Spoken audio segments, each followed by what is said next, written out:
What's good, YouTube? It is your boy Big Cool coming to you from Colossal Sports TV, and I am back with another video. But before I get into the video, go ahead and smash that like button, smash that subscribe button, and that post notification bell to get notified every time I upload content to the channel.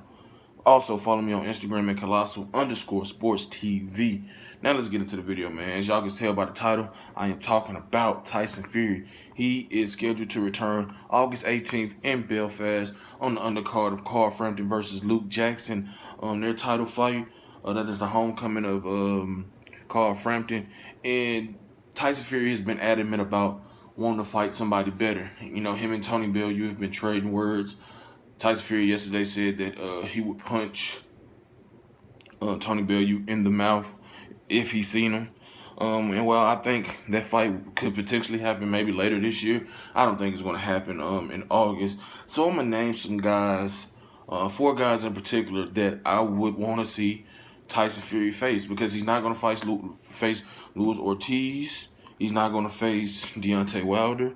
He's not going to face his cousin Hughie Fury. He's not going to face Alexander Povetkin or Joseph Parker or Anthony Joshua. So you got to kill those names. And he's not going to face Manuel Charles, who has a WBA title fight scheduled with Fresh Kwando for September 29th of this year. So you got to mark him out as well. So the guys that in my opinion would be a solid step up, or a way better step up than his first comeback fight, or his comeback fight against Surfer Fury.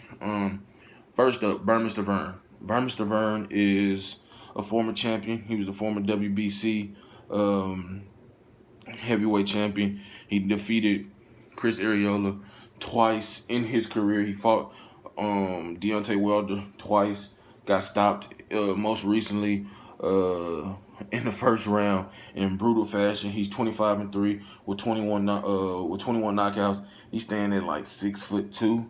He's been in the ring with Ray Austin, like I said, Chris Arreola twice, Deontay Wilder twice, Derek Rossi. You know, nobody really of note other than the guys that I just mentioned. I think that while he's past his prime and kind of is irrelevant, I think he still poses a much better test than Fury did.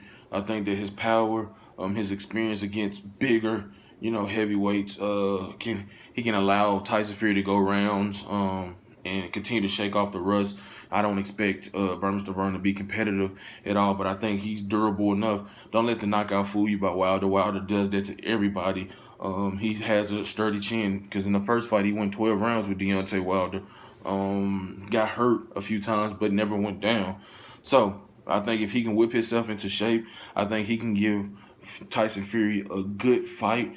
I mean, and it's a respectable name in my opinion. That's just me. You know what I'm saying? Because like I said, he's a former champion and he's a credible guy, and he would fit the wants of Tyson Fury, want to have a better fight in his second going.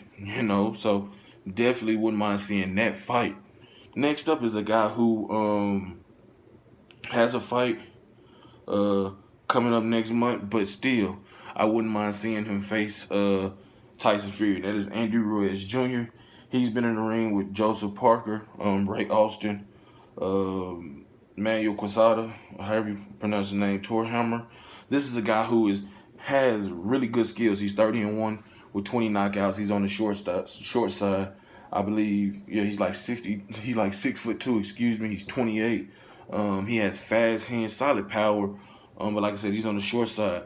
I believe he defeated Joseph Parker when he fought him in New Zealand for that vacant WBO heavyweight title. But Joseph Parker being in his home country of New Zealand, he was awarded the decision.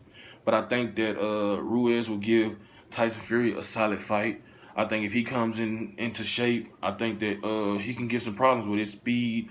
He's a tough and gritty dude. He can get on the inside, maybe do some body work. But again, I expect Tyson Fury to win this fight. You know what I'm saying? But I think that Andy Ruiz will give him a better fight than Mr. Vern. He's younger. He's in his prime. He's quicker. And he has more tools in the toolbox, than Mr. Vern does. So I think that would be a good fight as well. He isn't a champion, but you can argue that he should be or should have been crowned that WBO heavyweight champion when he fought Joseph Parker, because I gave it to him. Now on to the better guys. The names get better. Trust me. Two more guys. This guy, Brian Jennings, former heavyweight title challenger. He's been in the ring with Luis Ortiz, Mike Perez, Arthur Spilka, Vladimir Klitschko. He's just most recently got a victory over Joey Dawejko. He was in talks to face Joseph Parker in Joseph Parker's return fight, but Joseph Parker elected to fight a bigger fight, monetary-wise and relevancy-wise, against Dillian White in the UK, July 28th. So, Jennings, who is 6'3", he's 23-2, 13 knockouts. We see what he did against Vladimir Klitschko.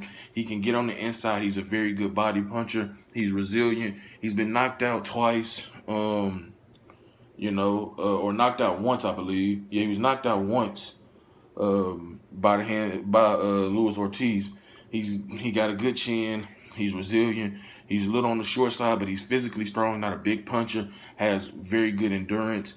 Like I said, he get on the inside, he work the body, throws uppercuts, he's very good offensively. His only downfall is he's not a big puncher and he's little for the current heavyweight division. Maybe if he was back in a different era where they were like 6'4", 6'3", 6'2", then he may have fared better. But these guys are like 6'5", 6'6", 6'7", 6'8", and 9. So, you know what I'm saying? It's tough. But I think that he could definitely give Tyson Fury a lot of problems. He's been active. He has experience going against bigger guys. Ortiz like 6'4", Vladimir like 6'6", 6'7". So him going against Tyson Fury wouldn't be a shock for him in terms of seeing a guy that's 6'9". I think he'll be able to push Tyson Fury and make him actually fight, and force him to get his shit together and force him to come out that shell and kind of speed up that knocking off the rust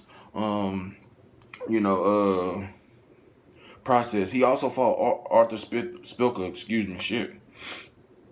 Arthur Spilka, and knocked him out in the 6 or 7 round. One of them, and that brings me to Arthur Spilka, who is 21-3 with 15 knockouts.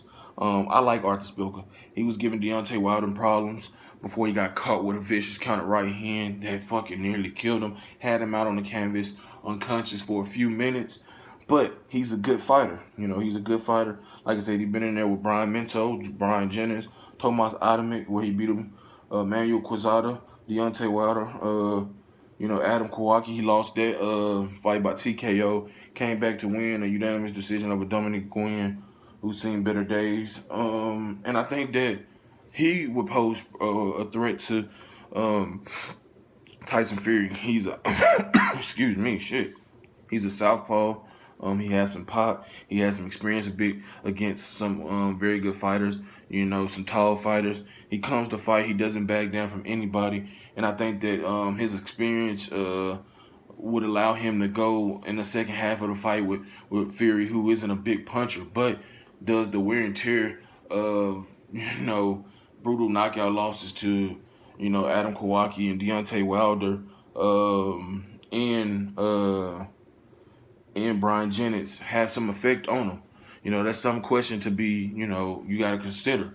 But I think all of these guys would pose good fights for him, much better than his return fight against Fury, Surfer.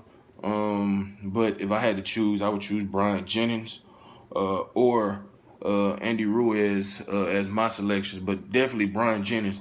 But in the comment section down below, give me your thoughts. Do you like the crop of guys I came up with? And out of the 4, who would you choose, or who would you like to see Tyson Fury face? These are not possibilities, I don't believe. I'm just making up something. I'm just going down the rankings, looking at these guys, and I feel like they would present a challenge to him in different ways, you know what I'm saying? So in the comment section below, let me know, what do you think about that? Also, shout out to everybody in the movement that is moving with us. Be sure to check out 3kingsboxing.com for your latest and greatest updated, unfiltered, unbiased boxing news, reported the way it should be. Until next time, I'm out. Peace.